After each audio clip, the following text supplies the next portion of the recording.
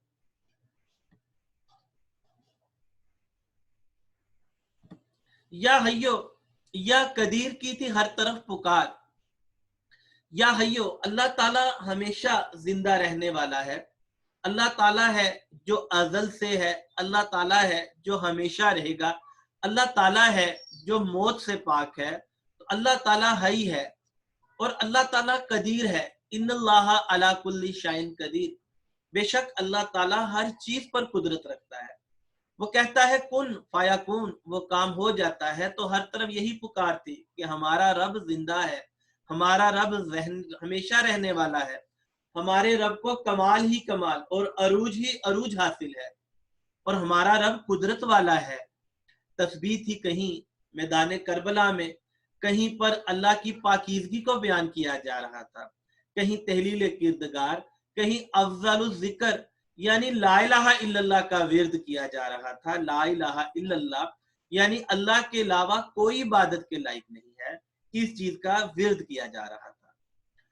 طائر ہوا میں مست، ہرن سبزہ زار میں، تو وہ جو پرندے ہیں جو ہواؤں میں اڑتے ہیں، اللہ تعالیٰ نے پرندوں کو طاقت دی ہے، یہ اپنے پتلے سے اور باریک سے پروں سے اڑان بھرتے ہیں، تو یہ ہوا میں جو اڑ رہے ہیں ان پر جو مستی کی کیفیت ہے، اصل میں یہ پرندے بھی اللہ کا ہی ذکر کر رہے ہیں، اور یہ پرندے بھی اللہ کو ہی یاد کر رہے ہیں۔ ہرن جو ہے وہ اپنی چال کی وجہ سے مشہور ہے۔ ہرن جو بڑا خوبصورت جانور ہے، وہ اپنے چال جو چل رہا تھا، جو چوکڑی بھر رہا تھا، سبز سبز خوبصورت میدانوں کی خوبصورتی کی دلکشی کو بڑھا رہا تھا، وہ بھی چلتے ہوئے اصل میں اللہ کا ہی ذکر کر رہا تھا، اللہ کو ہی پکار رہا تھا۔ جنگل کے شیر گونج رہے تھے کچھار میں، جنگل کا بادشاہ یعنی شیر وہ اپنے کچھار یعنی اپنے مسکن میں موجود تھا، اور وہ اونچی آواز میں اللہ اللہ کر رہا تھا، وہ ذکر جہر کر رہا تھا۔ ذکر دو طرح کے ہوتے ہیں، ایک ذکر خفی یعنی آہستہ آواز میں ذکر کرنا، اور ایک ذکر جہر یعنی اونچی آواز میں ذکر کرنا۔ تو جنگل کا جو بادشاہ تھا، جو شیر جو اپنی بہادری اور غضب ناکی کی وجہ سے مشہور ہے، تو اس کو بھی اللہ نے ہی تخلیق کیا، اس کو بھی اللہ نے بنایا، اس کو بھی رزق اللہ ہی دیتا ہے۔ تو اللہ تعالیٰ جو ہے اس کو رزق دیتا ہے، تو اس پر جو جنگل کا شیر جو اونچی آواز میں دھاڑ رہا تھا، تو اصل میں وہ بھی اللہ کا ذکر کر رہا تھا، وہ بھی اللہ کا شکر ادا کر رہا تھا، وہ بھی اللہ کی تعریف اور اس کی پاکیزگی کو ہی بیان کر رہا تھا۔ تو اس بند میں شاعر نے ہمیں بتایا کہ تمام جاندار، تمام جانور، ننھی سے ننھی مخلوق ہے، چیونٹی ہے، یا شیر جیسا غضبناک جانور ہے، یا مختلف پرندے ہیں، تو یہ تمام طرح کے جو جانور ہیں، ان سب کا رازق مالک اللہ ہے، اور اللہ تعالیٰ کی جو تمام مخلوقات ہے وہ اللہ تعالیٰ کی حمد و ثنا اور اس کی پاکیزگی کو بیان کرتی ہے۔ سورہ احزاب میں ارشاد باری تعالیٰ ہے، کائنات کی ہر چیز اللہ کا ذکر کرتی ہے، کائنات کی ہر چیز اللہ کا ذکر کرتی ہے، لیکن تمہیں اس کا شعور نہیں، لیکن تمہیں اس کا شعور نہیں۔ ہر شمع خاموش فکر میں ہے، ہر شمع خاموش فکر میں ہے،